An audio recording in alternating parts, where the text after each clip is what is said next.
Labas rytas, ponios ir ponai, sveiki atvykę, labai gera čia šiandien būti kartu su jumis.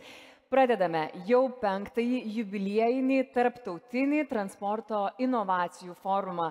Smagu iš tiesų matyti jūsų čia tiek daug ir aš žinau, kad dar didžioji dalis mus stebi ir tiesiogiai. Ir iš tiesų šiemet rekordinis skaičius dalyvių, daugiau nei 1000 žmonių yra čia ir prisijungia gyvai ir žinoma mus stebi tiesiogiai per Delfi. Tad dar kartą sveiki atvykę į transporto inovacijų forumą, kuris vyks net 2 dienas ir jungs 2 konferencijas po vienu stogu. Šios dienos konferencija skirta transporto ir logistikos srities aktualijoms ir inovacijų tendencijoms, keičiančioms mūsų artimiausią ateitį. Tuo tarpu mes rytoj kalbėsime apie proveržio inovacijas, miestų mobilumą, inovacijų politiką, ES investicijas šiose srityse ir gilinsimės, ko reikia, kad būtume transporto inovacijų lyderiais. Na, o dabar noriu pakviesti itin garbingą svečią, kuris atvyko pasveikinti forumo dalyvių. Kviečiu jo ekscelenciją Lietuvos Respublikos prezidentą Gitaną Nausėdą.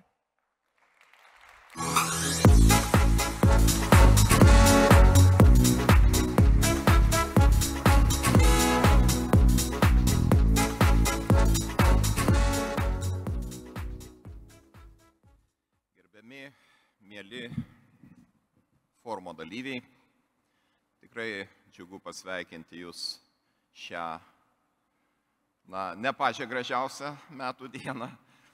Ir tikiuosi, kad jį nesutrukdys visiems numačiusiems savo dalyvavimą čia atvykti suplanuotai. Tačiau svarbiausia, kad šis jau tradiciniu tapęs kasmetinis renginys suteikia progą per technologinių pokyčių prizmę pažvelgti į tikrai nepaprastai, pabrėžiu, nepaprastai svarbų ekonomikos sektorių. Transportas ir logistika sudaro pagrindą prekių ir paslaugų mainuose ne tik Lietuvoje, ES, bet ir visame pasaulyje. Tačiau daugiausia dėmesio šitam sektoriui mes skiriame tada, kai kasdieniai procesai sutrinka ir tvarkaraštis pradeda atsilikti nuo realybės. Įpratę reaguoti ir taisyti pasitaikančias klaidas, rizikuojama prarasti šio sektoriaus efektyvaus plėtojimo viziją. Štai kodėl tokia svarbi galimybė kartą metuose Lietuvos sprendimų priėmėjams, mokslininkams bei transporto ir logistikos sektoriaus atstovams susitikti po vienu stogu, įvertinti, kur esame ir aptarti, kur turime judėti. Šiandien toks judėjimas neatsiejamas be inovacijų transporte ir logistikoje. Kaip ir kitose ekonomikos sektoriuose, naujų technologijų taikymas tampa pagrindinė varomąja jėga. Inovacijos lemia įmonių ir valstybių gebėjimą prisitaikyti ir konkuruoti sparčiai kintančioje aplinkoje. Artimiausioje Lietuvos transporto ir logistikos ateityje itin svarbus vaidmuo teks dekarbonizacijai. Atsiradęs kaip dalis pastangų stabdyti klimato kaitą, žaliasis kursas tik dar labiau sustiprėjo Rusijai, pradėjus karą prieš Ukrainą. Atsibudę naujoje geopolitinėje realybėje, Europos politikai pagaliau išvydo tai, ką mes Lietuvoje žinojome jau seniai, kad iškastinis kuras yra ginklas nedraugiškų valstybių rankose. Šiandien žaliosios transformacijos procesai yra ir Lietuvos bei visos Europos energetinės nepriklausomybės siekių išraiška. Kuo rimčiau vertiname savo nacionalinį saugumą, tuo svarbesni mums tampa žalieji pokyčiai. Didelį potencialą šiandien matau elektrinio mobilumo srityje. Lietuvoje daugėja įkrovimo stotelių, plečiasi aptarnaujanti ekosistema. Taip pat elektrinių transporto priemonių gamyba ir palaikymas. Tačiau būtina išlaikyti pagreitį ir nepasikliauti vien tik tai savaiminių procesų įtaką. Tuo pačiu metu kiekvienas patiriame ir kitą didžiąją inovacijų bangą – skaitmenizaciją. Žada svaiginamų tempų pakilėti mus link didesnio greičio ir efektyvumo, pagaliau jau dabar keisdama ekonomiką ir visuomenę. Skaitmeninės inovacijos nuo skaitmeninių operacijų plėtros, tikrinant krovinius iki kūrybingo daiktų interneto ir kitų išmaniųjų sprendimų taikymo logistikos srityje, turi tapti mūsų ilgalaikės sėkmės pagrindu. Tačiau skaitmenizacija taip pat kuria naujų įtampų, į kurias reikės atsižvelgti. Jungtinių tautų skaitmeninės politikos darbotvarkėje jau seniai pripažįstama, kad skaitmeninė pažanga netiesiogiai skatina vis didesnę skaitmeninę ir socialinę atskirtį. Visuomenėms sparčiai senstant, daugelio žmonių skaitmeniniai įgūdžiai atsilieka nuo technologinių pokyčių. Kai pažangiausiai tampa dar pažangesni, mažiau pažangus lieka stebėti pro šalį lekiantį skaitmeninės globalizacijos traukinį. Skaitmenizacija, integruodama labai skirtingas sritis ir didindama bendrą jungčių skaičių, taip pat atveria naujų pažeidumų. Šiandien jau tikrai nebegalime ignoruoti kibernetinio saugumo problemų.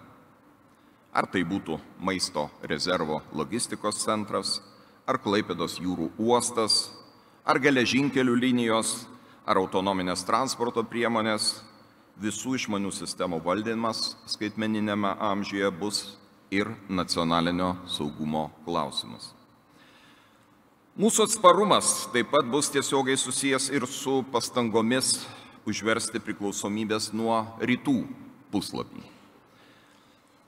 Ir globalūs geopolitiniai pokyčiai jau neragina, o primiktinai reikalauja kuo greičiau sujungti Lietuvos transporto infrastruktūrą su likusia Europos Sąjunga. Privalome užbaigti ir tinkamai išnaudoti Europinės vėžės geležinkelio Rail Baltica jungti, taip pat iki galo diversifikuoti transporto ir logistikos geografiją. Šiandien galiu tik pasidžiaugti ES Teisingumo teismo generalinio advokato poziciją dėl priverstinio vilkikų grąžinimo į registracijos vietą.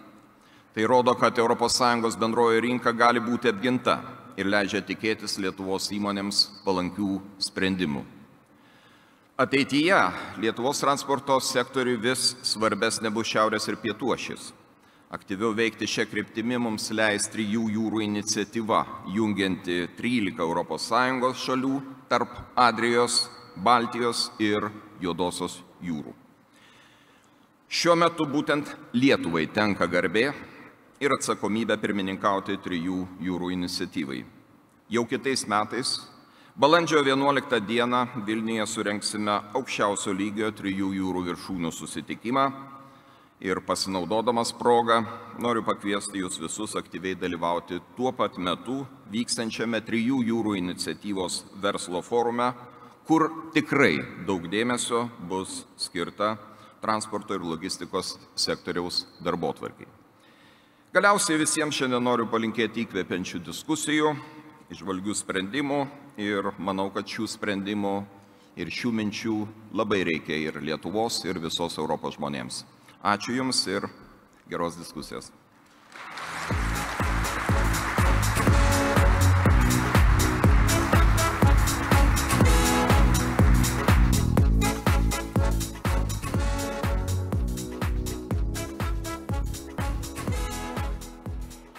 Gerbiamas prezidente, dėkojame Jums, kad atvykote pasveikinti mūsų renginio dalyvių. Dėl didelio savo dienotvarkės užimtumo Jo ekscelencija Lietuvos Respublikos prezidentas Gitanas Nausėda jau turi palikti mūsų renginį, o mes jį neabejotinai tęsime ir šį renginį organizuoja Transporto inovacijų asociacija kartu su Susisiekimo ministerija. Sveikinimo žodžių kviečiu Marių Skuodį, Lietuvos Respublikos susisiekimo ministrą.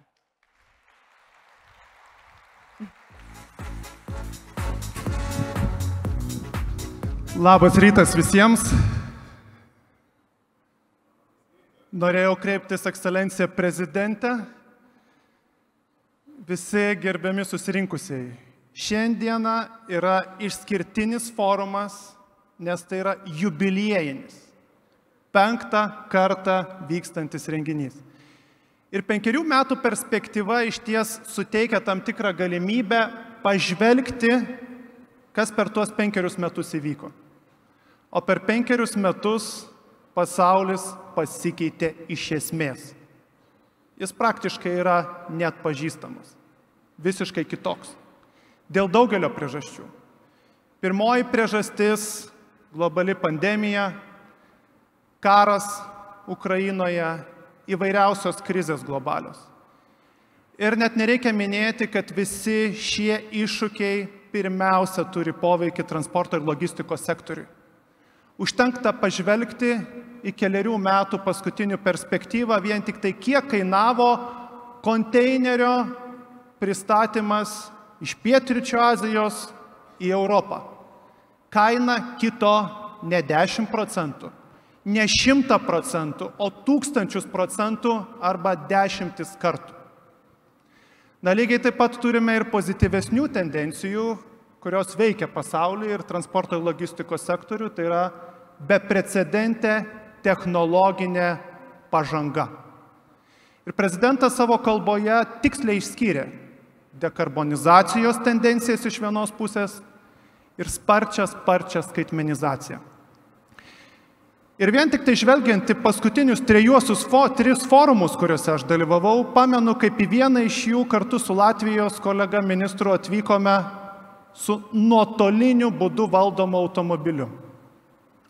Į kitą forumą čia mes įvažiavome, man sunku buvo įvairuoti, bet mes įvažiavome su vandeniliniu lengvuoju automobiliu, kurio variklis per visą forumą buvo užvestas. Ir mes nieko nejautėm. Kas galėjo patikėti, vien tik tai kalbant iš mano perspektyvos, kad važiuodamas Pylimo gatve, čia prieš mėnesį, aš lenktyniausiu savo automobiliu su autonominiu kurjeriu, kuriuo naudojantis vienas iš mūsų prekybos centrų pristatinėja maistą į namus. O jeigu žiūrėtumėm į susisiekimą miestuose ir oro transportą, aš net nebejoju, kad labai daug ką pakeis Paryžiaus olimpinės žaidynės. Nes jose daugelis atvykusių žmonių iš oro uosto Paryžiaus centrą galės pasiekti dronais taksi, kurie yra gaminami, ruošiami ir pradės teikti tas paslaugos, kurios, tiesą pasakius, ne tiek ir daug skirsis nuo standartinio taksi paslaugų. Aš net nebejoju, kad mūsų transporto ateitis ir yra prisitaikyti prie iššūkių, kurie yra kasdieniniai ir mūsų verslui tikrai komplimentai, nes verslas sugeba prisitaikyti ir kartu prisitaikant išnaudoti dekarbonizacijos ir skaitmenizacijos suteikiamas įvairiausias galimybės. Ir aš iš tiesų, kai keliauju po pasaulį, Europą, aš didžiuojuosi mūsų transporto sektoriumi. Nes aš galiu pasakyti, jeigu žvelgtumėm į vilkikų mūsų parką, jisai šiandieną yra naujausias visoje Europoje. Mūsų vežėjai su visomis investicijomis į logistikos ir transporto sektorių kūrė paklausą inovacijoms. Viena Lietuvos kompanija jau seniai, tiesą pasakius, pirmoji pasaulyje, pirmoji Europoje tuo metu užsisakė Tesla elektrinį vilkiką. Deja, dar to Teslos vilkiko kažkaip tai nėra rinkoje. Lygiai taip pat, kai viena iš kompanijų užsisako 600 Skanijos elektrinių vilkikų, Skanijos atstovus kažkur čia mačiau ir buvau sutikęs, tai daro įspūdį daugam. Ir tai yra tik tai keletas pavyzdžių, nes paklausa yra kuriama tokia kiekvieną dieną. Lygiai taip pat mes kuriame inovacijas. Ir vienas pavyzdys. Prieš metus mes čia susirinkę antrąją forumo dieną kalbėjome apie valstybės investicijas, ES investicijas į susisiekimo inovacijas. Mes tuo metu paskelbėme apie planuojamą dar tik tai kvietimą verslo, mokslo konsorciumams, startuoliams pasinaudoti galimybę gauti finansavimą, kuriam numatėme 25 milijonus eurų skirtingų produktų išplėtojimui ir įvedimui į rinką. Būtent įvedimui į rinką. Šiandien galiu pasakyti, kad mes paraiškų gavome 6 kartus didesniai sumai. Ir tai yra labai džiugu. Aš iš pradžių nerimavau, galvojau, ar bus aplikacijų būtent aplikuojančių būtent į susisiekimo inovacijas, naudojant 5G technologijas, mes turime 6 kartus didesnę paklausą. Ir tas kiekvienas euras, dar kas yra svarbu, atneš dar bent vieną ar net daugiau eurų iš privataus sektoriaus indėlio ir net nebejoju, kad po 4 metų tų įvairiausių inovacijų susisiekimo srityje sukurtų Lietuvoje, bendradarbiaujant visiems kartu, bus tik tai daugiau. Na ir pabaigai. Gerbiamas prezidentas minėjo 3 jūrų iniciatyvą ir kitais metais vyksianti ir verslo forumą šalia 3 jūrų iniciatyvos. O 3 jūrų iniciatyvos idėja yra labai paprasta. Jeigu mes Lietuvoje kažkada, jau reikia sakyti, buvome viena esminių jungčių tarp rytų ir vakarų, šiandieną vis didesnę reikšmę įgyja jungtis tarp šiaurės ir pietų. 3 jūrų iniciatyva ir yra apie tai, kaip sujungti Baltijos, Egėjo ir Juodąją jūrą išplėtotais transporto, logistikos srautais, kaip visus mūsų jungti bendrą idėjų erdvę. Tai aš linkiu visiems, kad Lietuva būtų kryžkelė. Kryžkelė susitikti žmonėms, idėjoms, inovacijoms, verslams ir visiems kartu kurti geresnę transporto ir logistikos, o tai yra ir mūsų visų ateitį. Tai gražių diskusijų, produktyvių diskusijų, gerų susitikimų, naujų pažinčių ir kuo daugiau tos kūrybos kartu dėl geresnės ateities. Ačiū visiems ir gražaus forumo.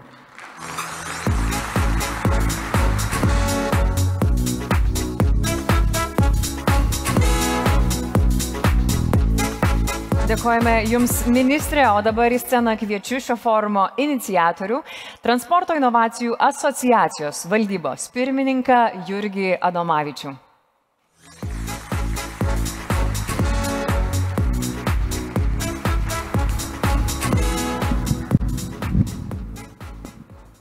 Aš net nežinau, ar liko man ką pasakyti po tokios iškalbingos ministro kalbos ar užvedančio pasakymo, tai aš tik sveikinu jūs čia atvykusius, kad ir kokie iššūkiai bebūtų, bet jūs visi sugebėjot, atvykot. Ir aš gal pradėsiu nuo to, nes iš tikrųjų jubiliejinis 5. mūsų šitas forumas, mūsų visų forumas. Ir aš gal pradėsiu nuo to, kad neseniai turėjau tokią diskusiją Vilniaus klube, kad sako, žinot, mūsų pagrindinis klubo ginklas tai yra žodžiai. Ir aš net tada papykau, galvoju, ką jūs čia kalbat, reikia imti ir daryti. Tai šiandien, žiūrėdamas tų 5 metų perspektyvą, labai man gaila tų, kurie neatvyko į šitą mūsų forumą, kurie neformuoja to žodžio, nes matyt, kad per 5 metus mes mūsų transporto ir logistikos sektorių pakeitėm. Mes pakeitėm visi kartu. Pirmiausia atsirado žodis, paskui atsirado matyti darbas, o ne atvirkščiai. Ir dabar tie žmonės, kurie liko kovoti dėl geopolitinės situacijos, mes visi tikrai suprantam, kad būtent tas nestabilumas dabar rinkoje ar naujų kelių koridorių paieška, kurie jungs vakarus su Centrinė Azija, iš tikrųjų yra sudėtingi dalykai. Dabar, aišku, lėtėjanti ekonomika. Mes matom, kad iš tikrųjų praeitais metais šoktelėjo mūsų dideli kiekiai užsakymų, dabar jie nukrito iki apačios, dabar liktai vėl kyla.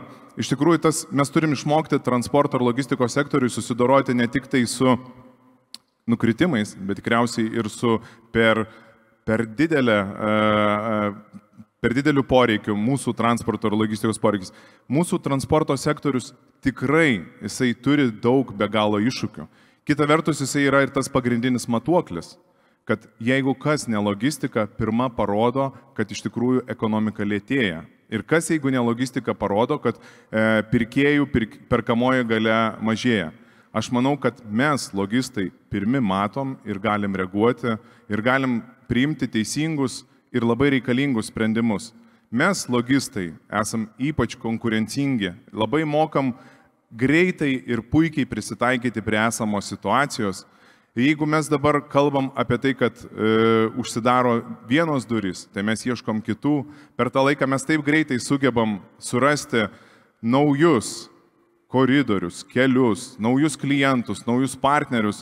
Ir iš tikrųjų šitam forume mes kalbėsim apie daug dalykų, apie duomenis, kuriuos mes surinkom. Aš labai didžiuojuosi, kad Transporto inovacijų asociacija padarė didelį darbą, kur prieš 5 metus aš net negalėjau pasvajoti, kad mes turėsim tokį rinkos balsą, tokį atgarsį, kuriame tikrai dar šiandien nekartą ant šitos scenos kalbėsim apie tą statistiką, apie surinktus duomenis, apie kryptis.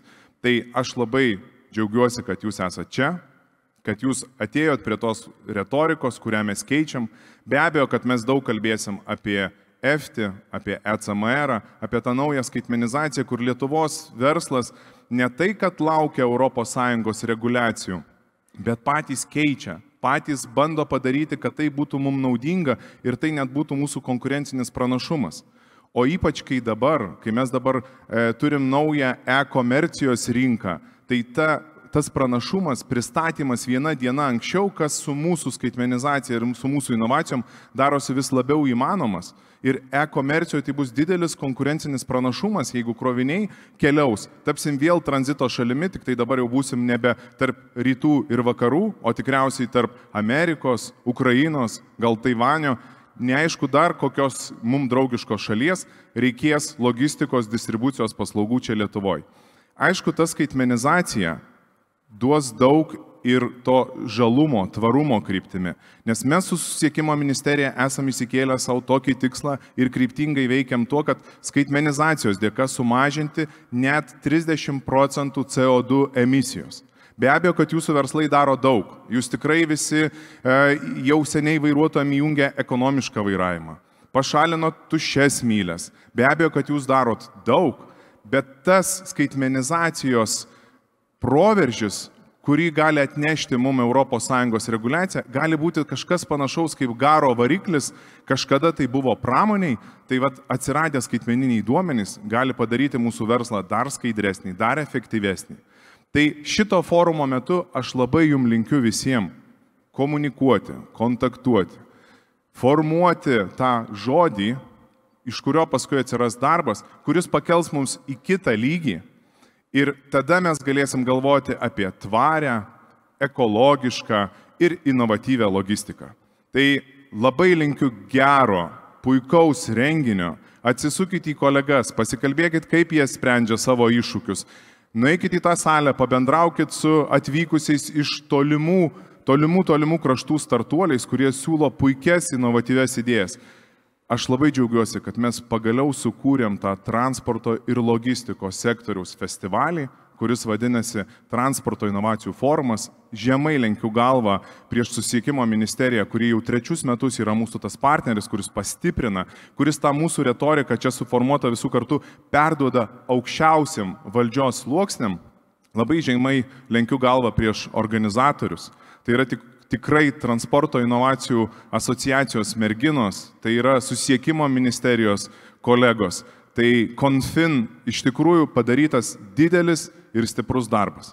Ir jeigu jau mes šitoj scenoje turim ne online, ne nuotoliniu būdu prezidentą, tai tik tai rodo, koks šitas sektorius mūsų Lietuvos šaliai yra svarbus. Tai hebra, nepasišiukšlinam, ką? Padarykim viską, kad būtų gerai. Ačiū ir pasimatysim čia, salėj.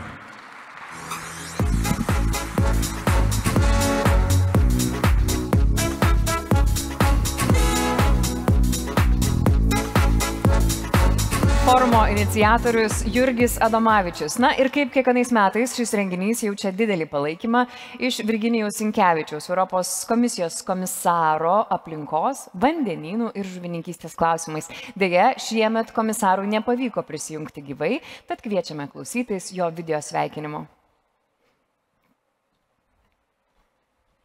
Gerbiami Transporto inovacijų forumo svečiai ir pranešėjai.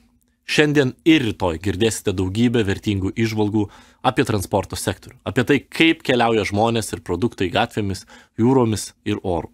Ir kas nutinka kelyje. Vienas iš sentimentų, kuris neabejoju nuolatos kartosis, tai kaina. Transporto sektorius yra atsakingas už maždaug 1/4 šiltnamio efektą sukeliančių dujų ir tai turi kainą. Nuo 2030 metų ES leistinos naujų automobilių anglies dvideginio emisijų normos sumažės 55%. O nuo 2035 nauji automobiliai privalės apskritai būti netaršus. Ir tai taip pat turės kainą. Dar prieš pandemiją Tarptautinė civilinės aviacijos organizacija perspėjo, jog iki 2050-ųjų aviacijos sektoriaus skleidžiamos emisijos gali patrigubėti ir tai turėtų kainą. ES nusprendė, kad nuo 2025 iki 2050 bus nuosekliai didinami reikalavimai užtikrinti žalesnių degalų naudojimą ir tiekimą aviacijoje, vidutiniškai didinant jų dalį po 2% kasmet. Ir tai taipogi turės kainą. Mums į pagalbą skuba mokslas, tačiau mokslas taip pat kainuoja. Vien siekiant kurti inovacijas logistikos srityje per ES Horizonto programą jau esame investavę daugiau nei 100 milijonų eurų. Ir net neabejoju, investuosime dar ne 100.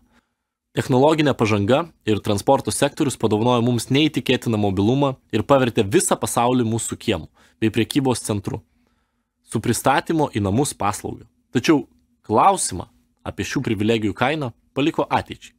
Visgi kažkuriuo metu paaiškėjo nemaloni tiesa, kad ir vienaip, ir kitaip, kaip sako mūsų folkloras, arba moki, arba moki.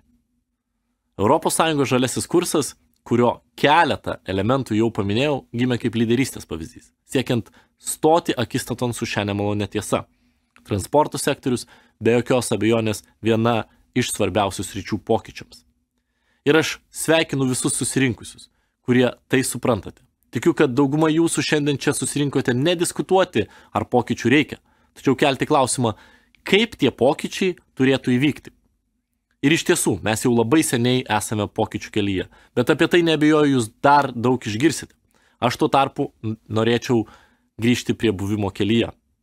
Daugelis turbūt žinote garsųjį tokio paties pavadinimo Jacko Kerouako romaną, grįstą jo paties gyvenimu, įkvėpusio milijonus žmonių siekti laisvės, gerbti ir kitų laisvės, gyventi šią dieną, siekti savo aistrų. Tiesa, dažnai gana neatsakingai ir galvojant tik apie savo momentinius polėkius. Romanas taip pat įkvėpė visą kartą žmonių maištauti prieš sistemą ir daugybei kapitalizmo priešininkų. Kerouakas tapo tam tikra ikona. Tiesa, nelabai pagristai. Mažiau žinomas yra paskutinis Kerouako straipsnis skirtas spaudai prieš jo tragišką mirtį. Jame jis atvirai prisipažįsta, jog jei ne tą vakarietišką kapitalistinę vakarų santvarką, konstitucijos laiduotą judėjimo laisvę, nevaržomai keliauti į visas 4 pusės, jis niekada nebūtų sugebėjęs autostopu apkeliauti 47 JAV valstijų ir pamatyti visą šalį savo akimis. Taigi nebūtų gimęs ir jo istorinis romanas, įkvėpęs visą kartą maištauti prieš sistemą. Lyg likimo piršto pastumtas prieš savo mirtį, Kerouakas ėmė reflektuoti apie tos jo nuvertintos sistemos suteiktas gerybės. Tokia pati refleksija atsakinga ir už dabar vykstančius pokyčius. Ilgą laiką mes maištavome prieš gamtą, prieš aplinką, kurioje gyvename, laikėme tai duotybę, savo pačių gerovės ir ateities sąskaitą. Tuo tarpu dabar siekiame atrasti sveiką balansą, kuris ištikrintų mums sveiką ateitį. Būtent tai slypi už vizijos iki 2050-ųjų ES pasiekti klimato neutralumą už žaliojo kurso. Būtent tai slypi už kiekvieno orą, vandenį, dirvožemį saugančio, triukšmą ir kamščius naikinančio gamtos resursus tausojančio įstatymo ir iniciatyvos. Juk būtent dėl to čia šiandien ir susirinkome. Aptarti, kaip tą balansą atnešti ir į transporto sektorių. Tad mes jau esame teisingame kelyje. O kaip rašė Kerouakas, nieko nėra už manęs. Kelyje, kaip visada, viskas tik prieš akį. Ačiū už suteiktą žodį, linkiu visiems prasmingų, prieš akį laukiančių diskusijų.